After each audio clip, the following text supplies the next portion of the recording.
to the first episode of Fintech Firebrand in 2020. I'm Virginie O'Shea, founder of Firebrand Research, and I'm here to chat to you about all things finreg and fintech this year.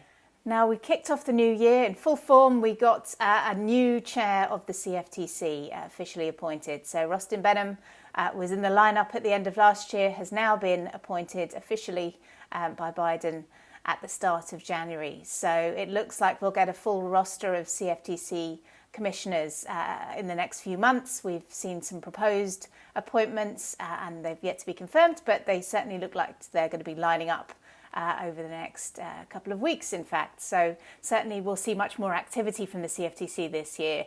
It was a little bit quiet, let me put it that way, as numbers dwindled when it came to the commissioners in present in the CFTC then. So we're hoping that we'll see much more progress of derivatives reform in cooperation, of course, with the SEC and other global regulators as part of the post-pandemic changes and the post-Archegos changes that will be made across the industry. And the SEC has been quite busy already. We've seen Gensler come out and talk about certain things that they're focusing on this year. Obviously, as I mentioned at the end of last year, there's over 90 different items on the SEC's list for change over the next 12 months, so it's certainly going to be very busy.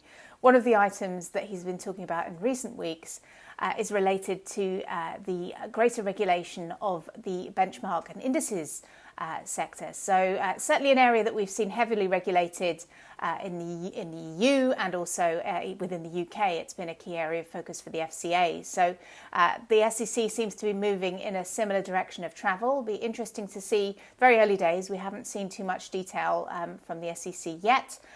But he has mentioned there could be a regulatory target of improving transparency around methodologies, for example, so being able to interrogate those benchmarks much more easily. So that could be in keeping with lots of different developments we've seen as part of the EU's regime if it's hoping to keep in step globally. And another area of legislation that the SEC is working on and been discussing with the industry quite vehemently, in particular with some feedback from the hedge fund community over the last couple of weeks, is the imposition of more transparency requirements for the securities lending and securities financing space. Now, this came out at the end of last year. It was a discussion point.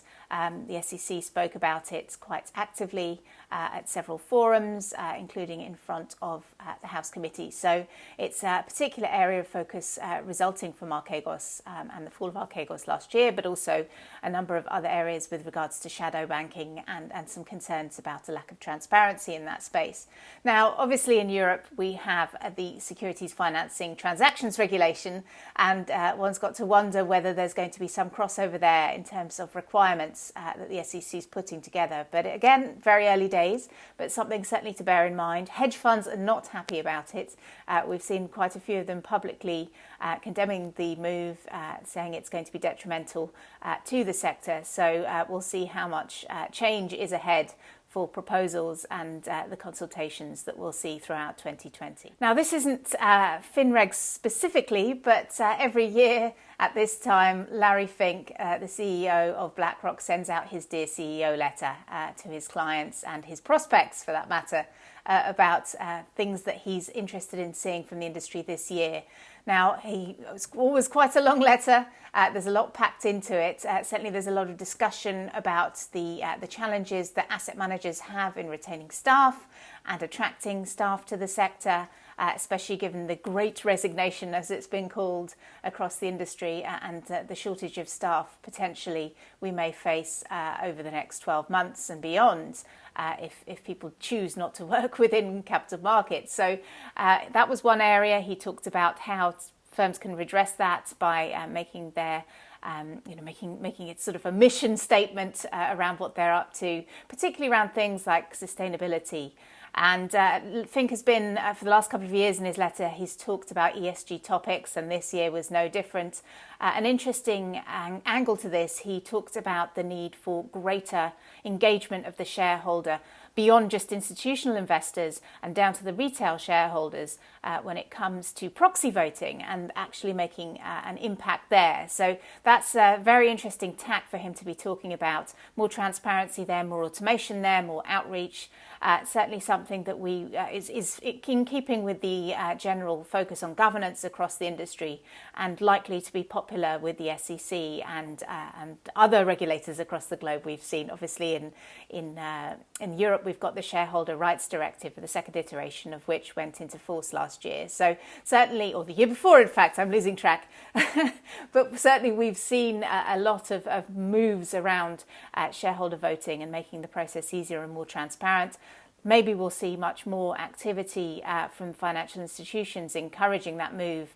Certainly BlackRock has its own, he used a little commercial break there to promote what they're pushing for their various clients. So certainly we'll see more from the asset managers and banks on that front this year. Now in Europe, we also have this year, next month in fact, the penalty regime for the CSDR is coming into force in the European Union. So that's obviously only part of the regulation. The mandatory buy-in rules for CSDs actually got delayed, as was requested by ESMA to the European Commission, European Parliament mid last year. Finally got agreed that would happen towards the end of the year. The buy-in rules will come into force, but they will not be enforced, if you see what I mean. So that's because we couldn't officially delay them. But there's been a sort of an almost no action steps been taken by ESMA on that front. So, and they've recommended to national competent authorities that they don't pursue non-compliance with buy-ins.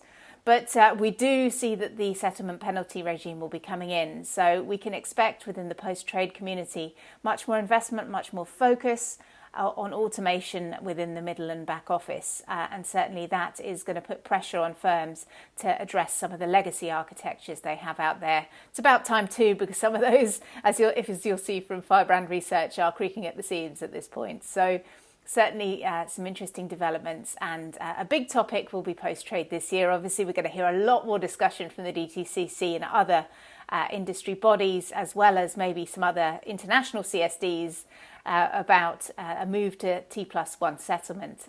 So that's in keeping with that as well. That will require much more automation. So good, solid discussion topics around post-trade throughout this year, and it will kick off this month. Another development that was probably music to a lot of fintech vendors' ears was the announcement by JP Morgan that it was going to spend $12 billion on technology this year. Now it's focusing on trying to improve its technology stack, as many other large financial institutions are trying to do at the moment, doing a lot of modernization. There's obviously a big cloud push in there as well. Up until this point, we've seen some hesitance on the part of JP Morgan's Jamie Dimon about crypto, but that's another area that they have been investing in, particularly with regard to staff.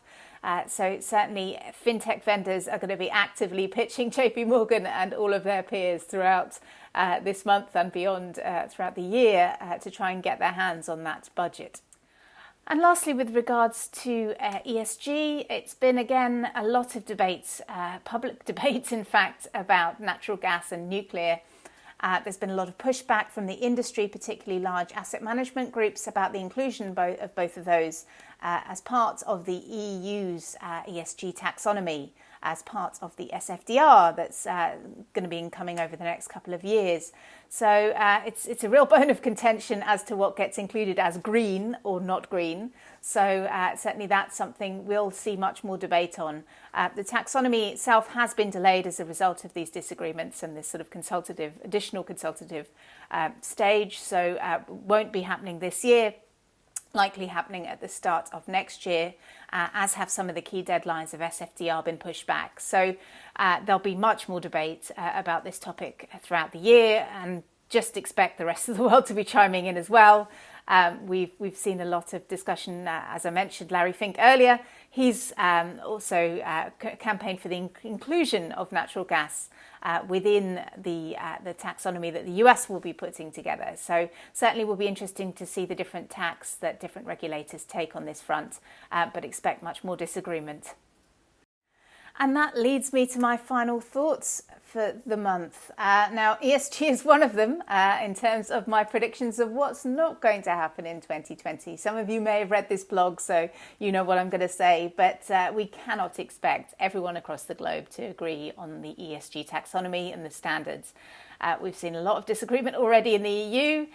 We can expect many more countries to pitch in there, especially those that have natural gas and nuclear as fundamental large industries within their national jurisdictions. So it's going to be politically contentious and difficult on the green front, but there'll also be many more nuances when it comes to the social side of things. So I don't expect to see global agreement anytime soon. Hopefully we'll see some agreement on some of the basics. But as I say, that's my one prediction there.